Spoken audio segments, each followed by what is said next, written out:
प्रिय भक्तगण, आपका हमारे इस चैनल इंस्पायरिंग बीट में बहुत बहुत स्वागत है। आशा करती हूँ कि आप सब अच्छे होंगे। एक बार माता पार्वती ने भगवान शिव शंकर से पूछा कि हर इंसान को सफलता क्यों नहीं मिलती। जब वो इतना परिश्रम करता है फिर भी उसको सफलता क्यों नहीं मिलती है। तो भगवान भोलेनाथ मुस्कुराते हुए माता पार्वती को बताते हैं कि अगर आप इस कथा को सुन रहे हैं तो इसे पूरा सुनिएगा, इसे बीच में आधा अधूरा छोड़ने की गलती मत कीजिएगा। अगर आप इस कथा का पूरा श्रवण करेंगे तो आप पर भोलेनाथ की कृपा बरसेगी। अगर आप भोलेनाथ के भक्त हैं तो भगवान भोलेनाथ का अनादर मत कीजिएगा।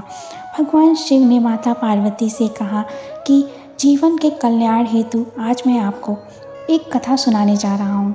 इस कहानी के माध्यम से आपके साथ साथ सभी मनुष्यों का कल्याण होगा, तो इसे ध्यान से सुनिएगा। सफलता शब्द हर किसी को लुभाती है और हर कोई सफलता को प्राप्त करना चाहता है, लेकिन सफलता हर किसी को नहीं मिल पाती। लेकिन आपने सोचा है कि आखिर इसका कारण क्या है? इसका जवाब मैं आपको गौतम बुद्ध के जीवन से जुड़ी इस कहानी से बताता हूँ। इस कहानी के माध्यम से आप यह जान पाएंगे कि सफलता के लिए किए जाने वाले प्रयासों में हमसे कहाँ चूक हो जाती है, जिस कारण असफलता का सामना करना पड़ता है। एक बार गौतम बुद्ध अपने भिक्षुओं के साथ एक गांव से गुजर रहे थे। उस गांव में पानी की व्यवस्था न होने के कारण लोग परेशान थे। गांव के लोगों को पानी लाने के लिए बहुत दूर जाना पड़ता था। गांव के निकट बहुत बड़ा मैदान था जिसमें छोटे छोटे बहुत सारे गड्ढे खोदे हुए थे। एक भिक्षु ने अपनी जिज्ञासा को शांत करने के लिए गौतम बुद्ध से पूछा कि गांव के इस मैदान में जो इतने सारे गड्ढे खुदे हुए हैं, आखिर उनका क्या उपयोग है? बुद्ध ने मुस्कुराते हुए अपने भिक्षु को जवाब देते हुए कहा कि प्रिय भिक्षु, इस गांव में पानी की समस्या है, इसलिए गांव वालों ने पानी की खोज में ये छोटे छोटे गड्ढे खोदे हैं। इतना सुनते ही भिक्षु उन गड्ढों में पानी ढूंढने लगता है, लेकिन उसे पानी की बूंद भी नहीं मिलती। फिर वह गौतम बुद्ध से कहता है कि इन गड्ढों में तो पानी ही नहीं है। गौतम बुद्ध कहते हैं, तुम्हें वहाँ लोगों की भीड़ दिख रही है? वे सभी लोग गांव से दूर एक नदी की ओर पानी लाने के लिए जा रहे हैं। इस पर भिक्षु पूछता है कि क्या इस गांव के ज़मीन में बिल्कुल भी पानी नहीं है?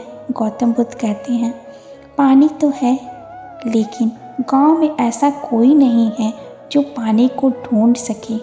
भिक्षु को बुद्ध की बात समझ नहीं आती है। तब वह गौतम बुद्ध कहते हैं, गांव के लोगों ने पानी की खोज में ही मैदान में इतने सारे गड्ढे तो कर दिए हैं, लेकिन इसके बावजूद उन्हें पानी प्राप्त नहीं हुआ। तुम जानते हो ऐसा क्यों?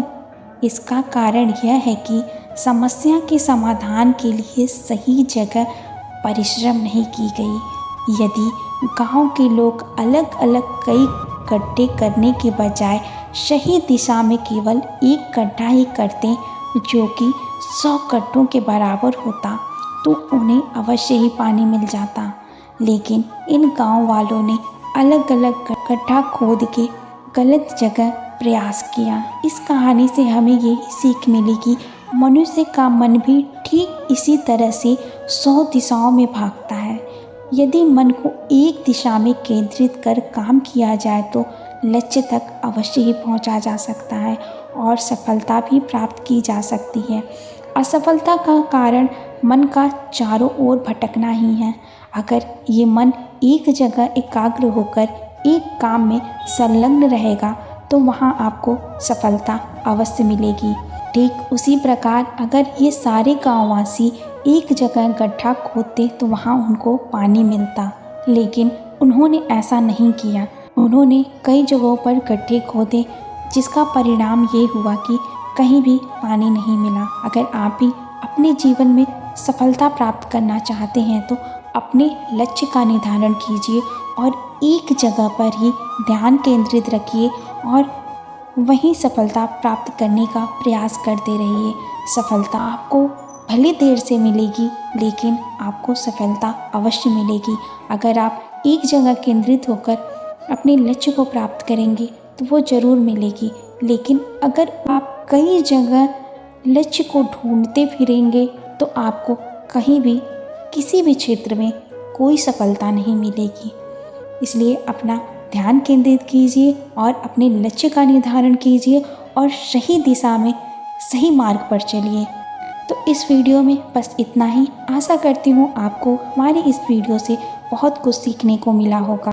अगर आपको हमारी ये वीडियोस पसंद आ रही हो तो प्लीज़ हमारे इस चैनल को लाइक और सब्सक्राइब ज़रूर कर लीजिएगा और बेल आइकन को भी प्रेस कर लीजिएगा, जिससे हमारे वीडियोस के नोटिफिकेशन आपको मिलते रहें।